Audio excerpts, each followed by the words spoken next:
Hey guys, it's Matt here, and in this video, we're going to be doing something that I think will be a lot of fun. It's something I've never messed with on the channel before. Well, I finally have all the parts that I need and the tools to be able to do this, so we're going to be flash modding an iPod mini.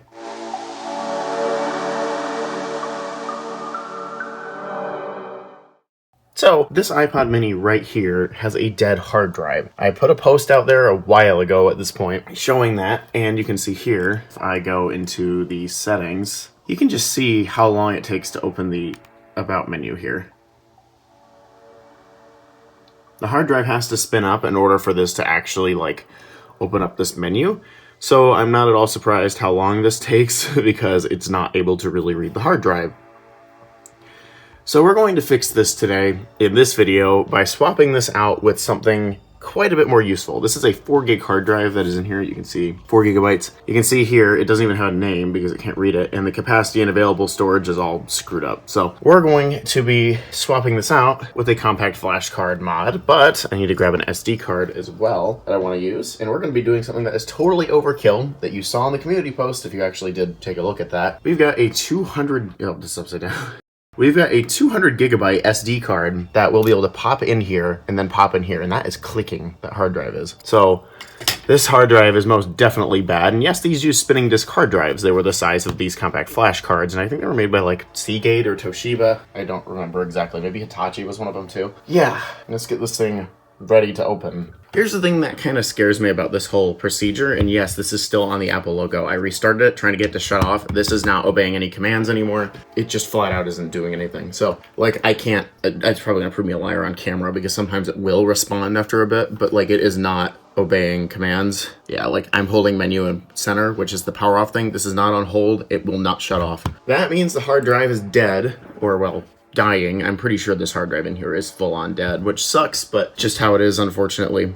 We're gonna have to open this guy up, which scares the living daylights out of me because I've never actually opened one of these iPods up before. I don't know what I'm getting into, really. I mean, I do. I've seen videos on it, but this thing, first of all, is also in really good condition. You can see the cosmetic design here. Even though it doesn't work, this thing is still in really, really good condition, and I don't want to go damaging this thing. So the iFixit guide that I've got pulled up here, you can see it says use metal and stuff like that. I don't trust myself with that because metal will scratch this. And while this is silver, which means that the metal will not, there's not a color on the outside of that you'd see it. I don't want to go and damage it. So I've got some plastic pry tools here, and I've got a guitar pick that we're just gonna see if I can shimmy this off, and it says put it on the guide. It says make sure it's in a hold switch position, so we'll try that. But that's exactly what I was worried about. Is I don't think that this is thin enough to really get under here. That's what I was worried about. And I'm not gonna go pushing it super hard because I don't want to damage it. So the thing that sucks is I had a thinner guitar pick. I don't know where that went. So hopefully this will actually work because this is really thin. Is it not thin enough though? This isn't even getting under here. Normally you use a metal shimmy tool or whatever, which is super thin material that can get between this. And yeah, that just turned on, which is cool. And I cannot get it to turn off because it ignores me. I don't know if this adhesive is going to stay okay, but I guess we'll find out. That's step 1 done.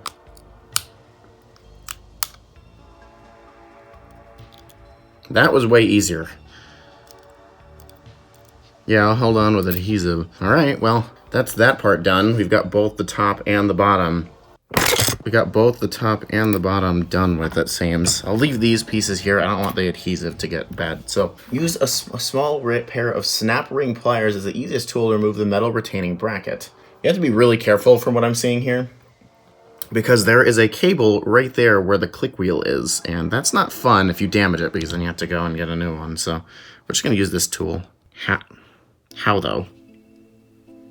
Do I just lift it up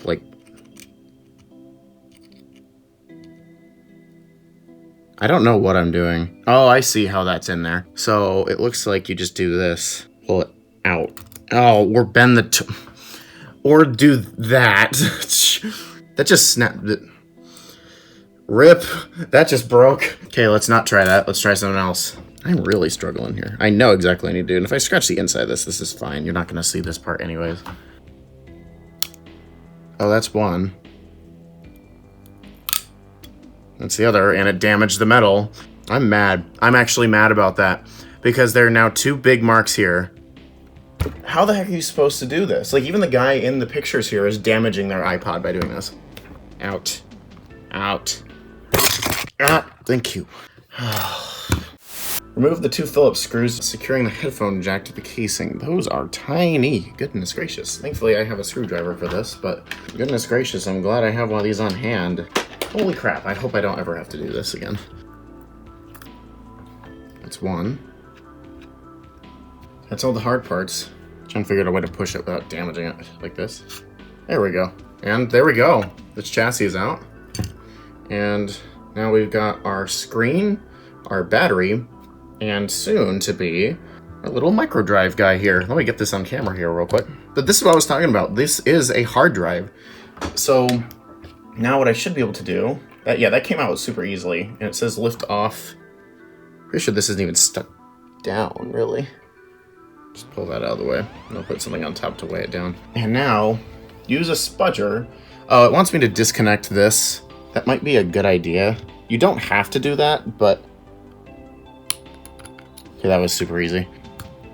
Oh, like that.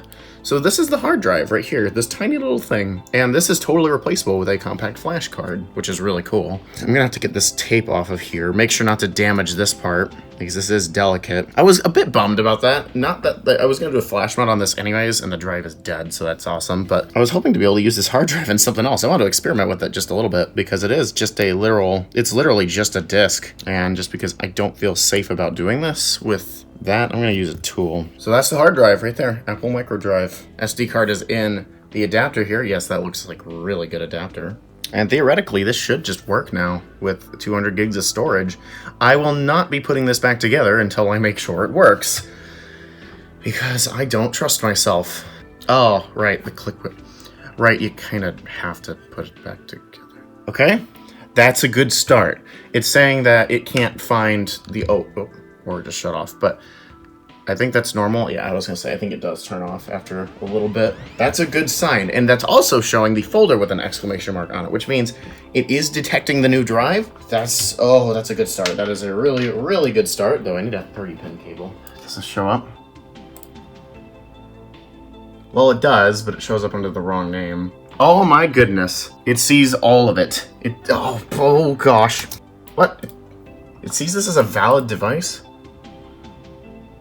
I guess it does. Well, that's not gonna work, so... Store. Sure, I guess. I don't think there's anything new. Oh, that's a tiny bit of firmware. Your Mac is restoring the software to the iPod.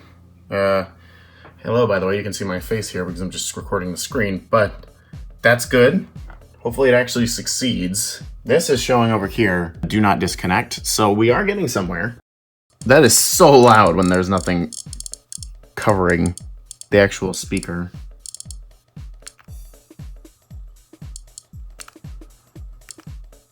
Oh, no way.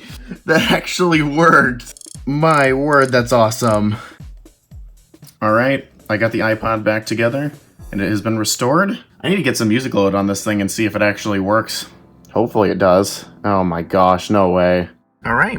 So the mod for this iPod is finished. I did cut out a decent bit of the recording part of like trying to restore it, because not only was it giving me a bit of trouble, it also was just a pain to film and it was really shaky. So I just was like, I'll just skip that part. So here we are though. You can see if I go to the settings and about, well, there we are with all the storage right there. The 183 gigabytes after formatting.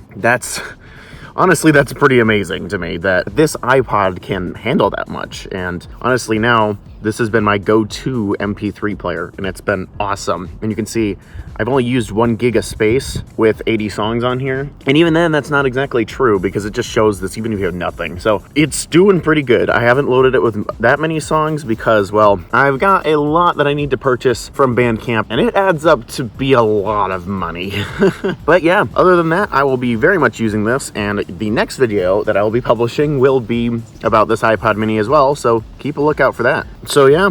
Thank you guys so much for watching this video. If you liked it, then click the like button and get subscribed if you like the content that you see on this channel. But yeah, that's it for this video. Thank you guys so much for watching, and I will see you guys all later. Bye guys.